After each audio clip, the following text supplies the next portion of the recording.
நீங்க தினமும் கண்ணாடியில உங்க முகத்தை பார்க்கும்போது உங்களோட வலது கண்ணை பாருங்க. வலது கண்ணை பார்த்துக்கிட்டே உங்களை பத்தியான உயர்வான எண்ணங்களையும் உயர்வான அபிப்பிராயங்களையும் சொல்லுங்க.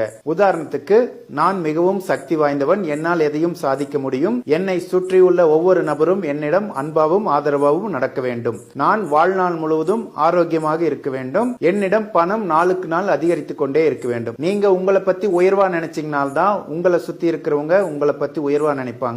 நீங்க உங்களை விரும்பினாதான் சுத்தி இருக்கிறவங்க உங்களை விரும்புவாங்க. அதனாலதான் சினிமா நடிகர்கள்ல சுமாரா இருக்கக்கூடிய நடிகர்கள் நிறைய ரசிகர்களால ரசிக்கப்படுறாங்க. ஏன்னா அந்த நடிகர் அவரே ரசிப்பாரு. நீங்க தொடர்ந்து இது மாதிரி கண்ணாடியை பார்த்து உங்களை பத்தியான உயர்வான எண்ணங்களையும் உயர்வான அபிப்பிராயங்களையும் செஞ்சுட்டு வந்தீங்கன்னா படிப்படியா உங்களை சுத்தி இருக்கக்கூடிய மனிதர்கள் மனசுலயும் அதே மாதிரி பதிவாகும். அவங்க உங்ககிட்ட மரியாதையா நடந்துக்குவாங்க, உங்க திறமையை மதிப்பாங்க, உங்களை அறியாமலே உங்களுக்குள்ள பலவிதமான திறமைகள் உருவாகும், நல்ல சூழ்நிலை படிப்படியா உருவாக ஆரம்பிக்கும்.